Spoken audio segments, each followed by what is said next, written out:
जिंदगी की राह कार्यक्रम बाइबल की पुस्तकन का क्रम से अध्ययन हवे, जेवना में आपकी मिली कि कैसे पाप से छुटकारा पा सकेनी और सृष्टिकर्ता के जैसन जिंदगी जी सकेनी। ये कार्यक्रम हमके एगो अवसर देला कि हम बाइबल से अपनी जिंदगी से जुड़ल बातन का अध्ययन कर सकी और ई जानी कि हमारी जिंदगी खातिर परमेश्वर का इच्छा बा। कृपा करके देखी सुनी ताकि परमेश्वर आपकी जिंदगी का मार्गदर्शक ठहरस। दया करी प्रभु रउआ, दया करे ना हो, दया करे ना। भक्त करेलन को हरिया, दया करे ना। भक्त करेलन को हरिया, दया करे ना। दया करी प्रभु रउआ, दया करे ना हो, दया करे ना। दया करी प्रभु रउआ, दया करे ना हो, दया करे ना। भक्त करेलन को हरिया, दया करे ना। भक्त करेलन को हरिया, दया करे ना।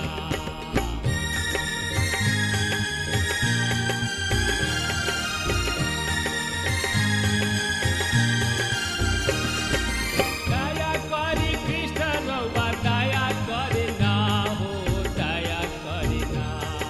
दया करी कृष्ण रउआ, दया करे ना हो, दया करे ना। पापी करेलन बिनतिया, दया करे ना। पापी करेलन बिनतिया, दया करे ना।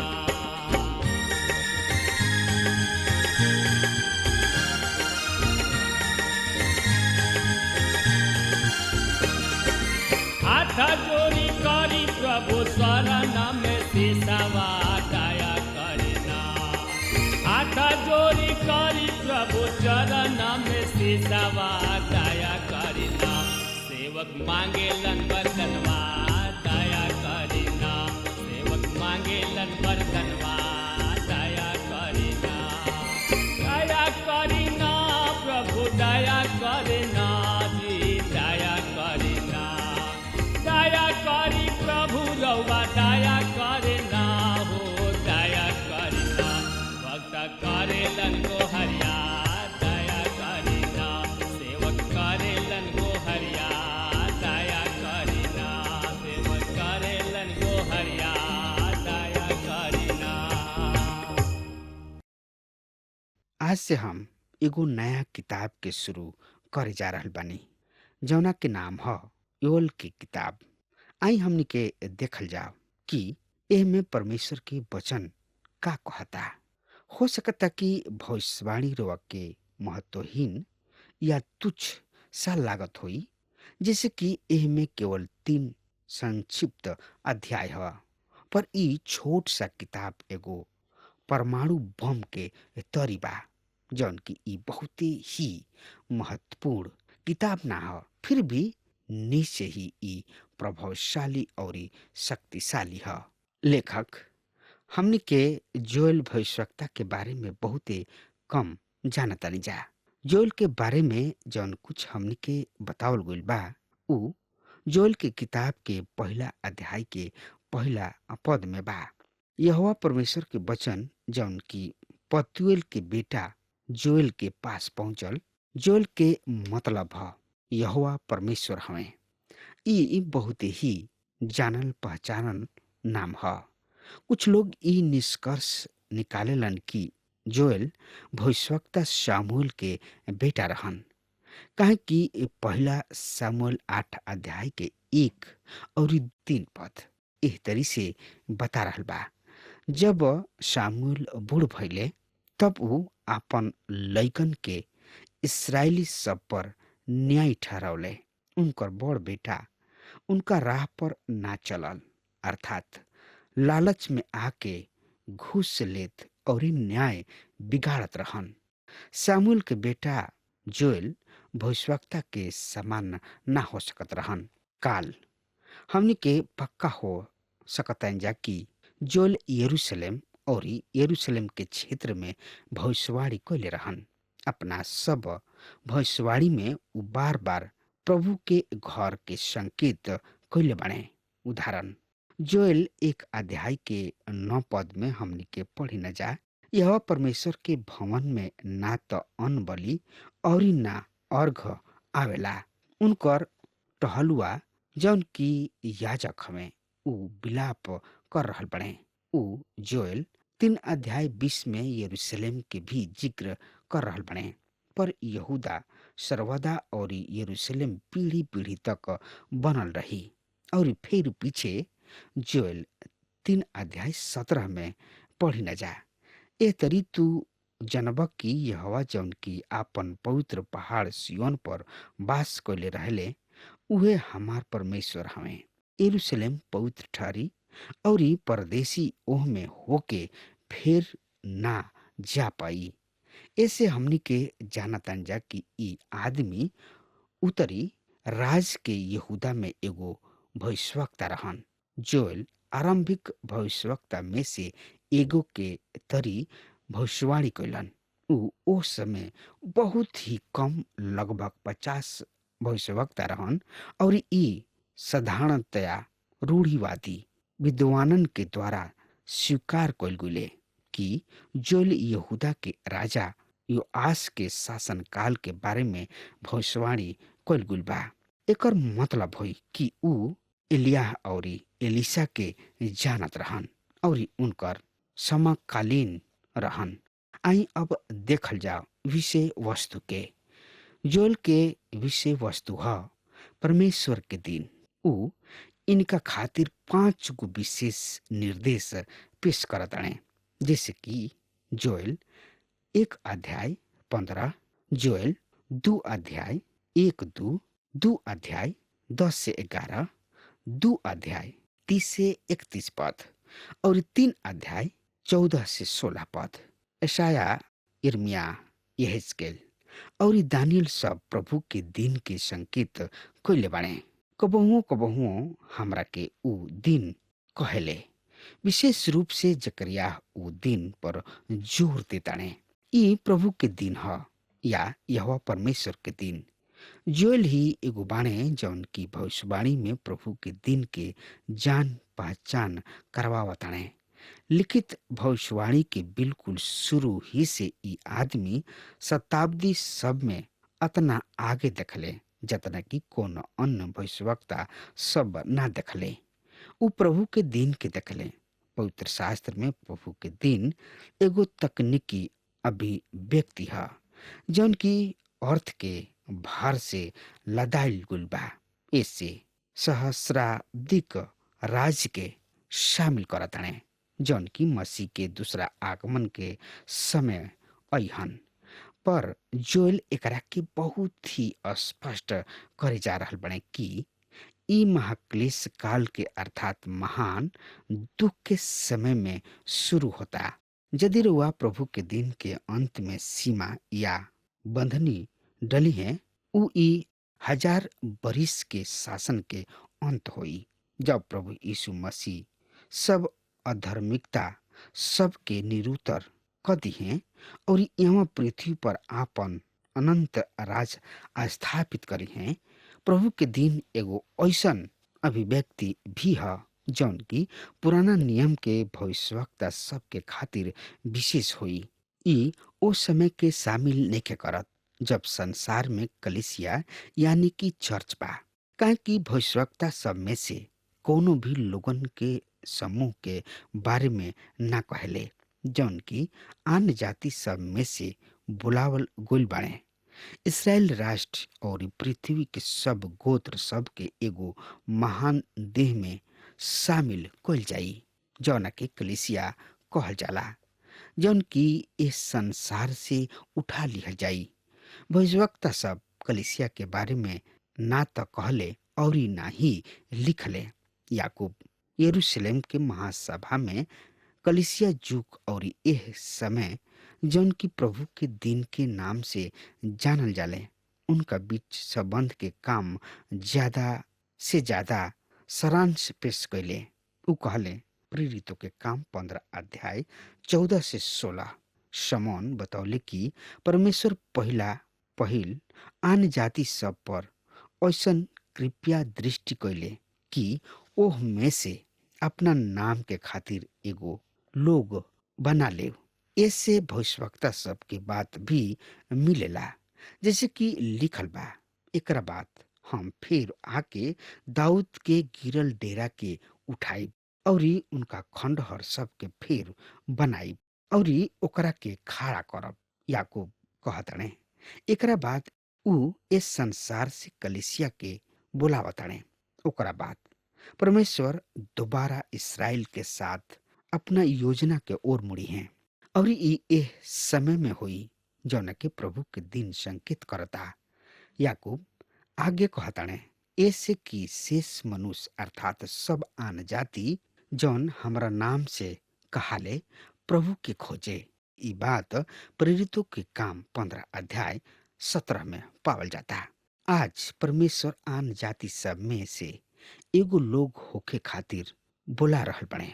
वो दिन सब आन जाति जौन की राज में घुसी हैं प्रभु यीशु जी की खोजी हैं। हम समझतानी कि वहाँ उस समय परमेश्वर के ओर भयंकर वापसी हुई जौना के समान कोनो कलिसिया कभी भी गवाही नहीं खंदेले। कुछ लोग सवाल कर सकताणे परमेश्वर एह योजना के अनुकरण काहे कर रहल बने। प्रेरितों के काम 15 अध्याय 18 में याकूब कहले ई उहे प्रभु कहले जौन की जगत की उत्पत्ति से एह बात के समाचार देत आइल बने। हमरा से मत पूछी कि काहे परमेश्वर एह योजना के अनुकरण कर रहल बने, बल्कि परमेश्वर से पूछी काहे कि हम नहीं जानत और दूसर केहू भी नहीं जानत। वो एह योजना के अनुकरण कर रहल बड़े काहे कि ई उनकर योजना और उनकर ब्रह्मांड ह। उ हमार और राउर उत्तरदायी ना हवे। परमेश्वर सप्ताह के अंत में हमनी के बतावे खातिर और हमनी के राय लेवे खातिर रिपोर्ट या विवरण ना पलटेलन कि उ का कर रहल बने।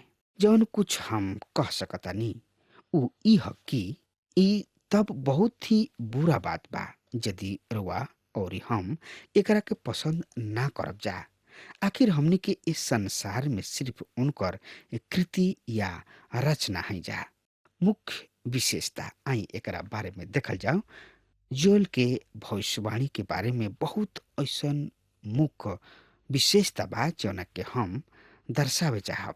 जोएल लिखे वाला भविष्यवक्ता में से पहला हमें और जब वो शताब्दी सब में देखले तो उ प्रभु के दिन के अइला के देखले, पर हम नहीं समझत कि उ कबहू चर्च देखले हुई हैं, बल्कि भविष्यवक्ता सब में से कबहू भी ना देखले रहे।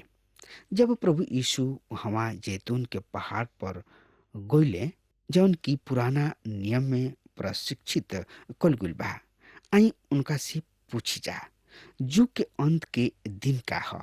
हमार प्रभु उनका से वो समय अपना क्रूस के बारे में जिक्र ना कइले। उ उन्हें पवित्र आत्मा के आवे के बारे में नाम बतौले। उना तो उन्हें कलिसिया समय के बारे में बतौले, ना ही उनका उठा लिहल गोला के बारे में ही बतौले। बजाय एकरा प्रभु के दिन के शुरू के बारे में बतौले। उ एकरा के निर्धारित कैले, पर ई हमरा और रुआ तिथि पत्र या पंचांग में नहीं खे। उ जौना घटना सबके भविष्यवाणी कैले उ ओह लोगन से संबंधित हुई जौन लोग उस समय रही हैं जब प्रभु यीशु के दिन शुरू होता, जैसे कि लिखल गइल बा मत्ती रचित सुसमाचार 24 अध्याय के 15 पद। ऐसे जब तू ओह उजाड़े वाली घिनौना वस्तु के जौना के चर्चा दानियल भविष्यवक्ता के द्वारा भइल रहे पवित्र स्थान में खड़ा भइल देखी। जे पढ़ी उ समझी। इहे ह जौना के द्वारा हमनी के प्रभु के दिन के शुरुआत के जानब जा।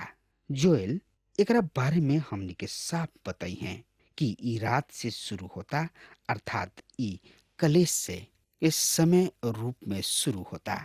काहे कि इब्री दिन हमेशा सूर्यास्त से शुरू होत रहे, पर परमेश्वर सूर्यास्त से शुरू करत रहे। इससे प्रभु के दिन रात या सांझ से शुरू होता। ई ध्यान देवे खातिर महत्वपूर्ण बात बाकी होशे के समान जोएल अपना बारे में व्यवहारिक रूप से कुछ भी नेखन कोइले। होशे में हम उनका घर में हो रहल बुराई या बदनामी के बारे में पावतानी, जौन की उनकर विश्वास जोग मेहरारू के बारे में रहे। हम नहीं जानत कि ओयल के पास एगो अविश्वास जोग मेहरारू बिया या नइखे। हम इहो नहीं जानत कि वो शादी शुदा हवे या ना हवे। भविष्यवाणी के सबसे पहला पद हमने के जौन की जाने के बा ओकरा के प्रदान करे के बा, जौन की एह तरी लिखल बा। जोएल नबी की किताब 1 अध्याय के 1 पद। यह परमेश्वर के ई वचन जौन की पतुएल के बेटा जोएल के पास पहुंचल उ ई हा। जोएल बहुत से अन्य भविष्यवक्ता सबके समान इसराइल के मूर्ति पूजा के खातिर दोषी ना ठहरावलन। उनका इतिहास के पूर्व में जब जोएल भविष्यवाणी करत रहन तब प्रतिमा पूजन इसराइल में एगो महान पाप ना रहे। जोएल सिर्फ एक ही पाप के जिक्र करी हैं और उह पियक्कड़पन। जोएल टिड्डी सब के द्वारा शाब्दिक विनाश के एगो अनोखा वरदान से अपना भविष्यवाणी के शुरू करताने। ओकरा बाद उ टिड्डी सब के द्वारा विनाश के तुलना भविष्य के न्याय के साथ करताने, जौन की एह पृथ्वी पर आई हैं। एकर प्रथम अध्याय एगो प्रभावशाली और साहित्यिक रत्न ह। ई पवित्र शास्त्र के एगो ऐसन विशिष्ट परिच्छेद बा जौन के समान रुआ साहित्य में कहीं भी कोनो भी चीज ना पाई। ओएल के भविष्यवाणी में एगो बहुते ही विवादास्पद परिच्छेद जोना में उ पवित्र आत्मा के उजलल गोइला के बखान करता, जौन की पेंतीकुस्त के दिन में प्रेरित पतरस के द्वारा निर्देश दिहल जाला। त एकरा बारे में और ज्यादा से ज्यादा जानकारी खातिर रुआ आपन पवित्र शास्त्र बाइबल निकाल ली और ओहमे देखी योएल नबी की किताब 2 अध्याय 28 और 29 पद के एक तरह से लिखल बा। एकरा पश्चात ई घटना घटी, हम सब मनुष्य सब पर अपन आत्मा उछलब। तोहार बेटा और तोहार बेटी सब नबूवत करी हैं। तोहार वृद्धजन स्वप्न दृष्टा हुई हैं। तोहार युवक दर्शन देखी हैं। ओ दिन में दास दासी सब पर भी अपन आत्मा उछलब। पवित्र आत्मा के उछलल गोइला के संबंध में व्याख्या में भिन्नता बा और जब हमनी के एह पर पहुंचब जा तब एकर विस्तार से अध्ययन करे के। प्रभु केकरा पर अपन आत्मा उझिली हैं और केकरा के आपन आशीष दी हैं। रुआ खुद बढ़िया तरी जानतानी प्रभु परमेश्वर केहू के मुंह देख के आपन आत्मा ना उझली हैं। जे प्रभु के साथ रही, प्रभु के साथ चली, प्रभु के अगुवाई में आपन हर दिन जिंदगी बिताई, प्रभु अपना आत्मा से ओकरा के भरपूर कर दी हैं और ओकरा के नया जिंदगी दी हैं और चले में राह बताई हैं। काहे कि प्रभु ही ऐसन परमेश्वर हमें जौन की हमरा और रउआ के नया जिंदगी दे सकताने। उहे जिंदगी के राह हमें, जैसे कि हमने के पवित्र शास्त्र बाइबल में पढ़ी न चाह कि मार्ग सत्य और जिंदगी उहे हमें। उनका बेगर केहू स्वर्ग में घुस नहीं के सकत। प्रभु ही परमेश्वर हमें यदि रउआ प्रभु में रहब, प्रभु के साथ चलब, तो पक्का जानी कि नया जन्म के प्राप्त करब और रउआ के प्रभु आशीष से माला माल कर दिहे। हाँ श्रोता मित्र भाई बहन, अगर हमार बात रुआ तक पहुंच रहल बा तो आजुए यही घड़ी प्रभु यीशु मसीह की ने आई और अपना आप के सौंप दी और प्रभु यीशु मसीह के उद्धारकर्ता के रूप में स्वीकार करी। हाँ मित्र, अब हमारा समय खत्म हो रहा बा, हमारे के आज्ञा दी। परमेश्वर वक्त बहुत ही आशीष देस। आमीन। हमके विश्वास बा कि ई कार्यक्रम आप सब खातिर फायदेमंद सिद्ध भइल हुई। अगर आप सबके लगे बाइबल से चाहे आपकी निजी जिंदगी से कोनो सवाल होके चाहे कोनो समस्या खातिर प्रार्थना करावे चाहतनी तो हमारी फोन नंबर पर जरूर संपर्क करी और आज का दिन आप खातिर सुखद बनावे।